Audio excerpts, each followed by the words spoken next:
All right, so we talked about in the first video why real estate investing. We talked in the second video about next steps. So hopefully you have a good idea of why you're doing what you're doing. Why are you watching this video? What's your financial plan? Have you talked to a lender? Have you arranged your credit and assets? Do you know what you need to do to get to where you want to go to? Now we're gonna talk about the functional execution. What are we gonna buy? Now, I work and own my rental properties in the Los Angeles area. You may be here or in a different area, and every area is gonna operate differently. You know, is there rent control? Is there growth? Is there depreciation? Right? Where are tenants going and coming from? Where are people buying and not buying? A lot of different variables. We can't cover that, right? You have to know being an expert in your local area or hiring an expert in your local area to do that, or relatively near you. Because my very, very strong recommendation is that you invest in property that's relatively close to you. Let's talk about what we can buy. As you may have heard in the previous videos, I think we should keep this very simple and very safe. I said before, I'll say it again, I agree with this statement completely. Real estate is the safest asset class to invest in. It's the simplest to understand, the simplest to acquire, and in my opinion, and borne out by the math, has the best performance over time. So what do you buy? Like I said, keep it simple. No land, no speculation, no industrial, no commercial. That's complicated stuff. It's not my interest. It's probably not of your interest. It's not the easiest thing to operate. And in the current economy, in the current world, non-residential real estate assets have some significant long-term risk, in my opinion. How much longer do you think street retail is going to be the same size asset class? Do you think office buildings will continue to be as occupied as they are now over the long term? In my opinion, that's just too much risk to take on for no apparent extra gain. What do I invest in? Simple residential real estate. Condos, houses, multifamily. Okay, let's talk about the first one, condos. Everyone hates condos, which is why I love condos. Anytime you can buy an asset that other people are not buying for irrational reasons, or I would really say dumb reasons, there's an opportunity for you to gain an advantage.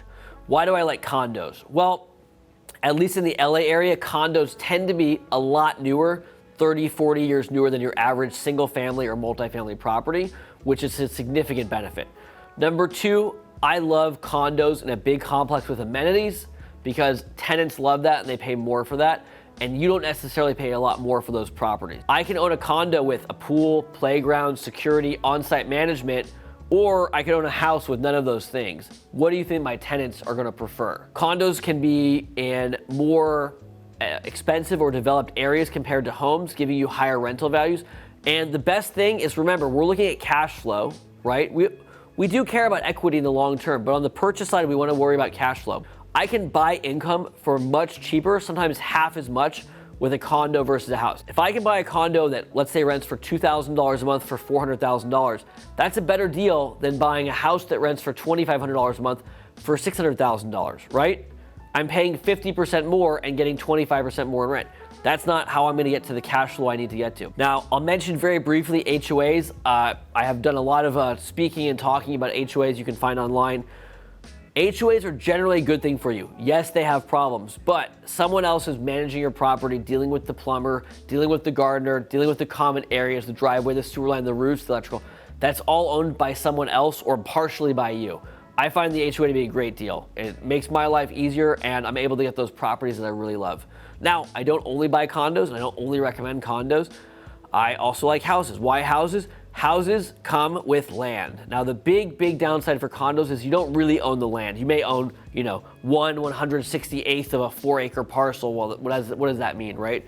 Read your title reports, you'll see that.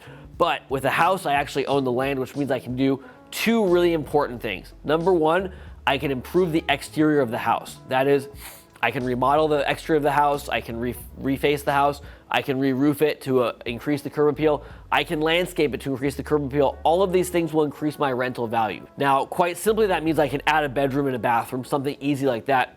In California and Oregon and many other states, I can add what's called an ADU, accessory dwelling unit. I can convert the garage or guest house or build a new garage or guest house and convert that into a legal second rental unit. I'm doing my first one right now. I'm taking an existing freestanding garage that the tenant was using for storage. I bought her a storage unit to put on the property, and I'm converting that unit to a rental property. The money I'm spending on that is far less than what it would cost me to buy a new rental property, and the rent I will get from it will pay off the entire construction cost in about 5 years. It's an incredible value.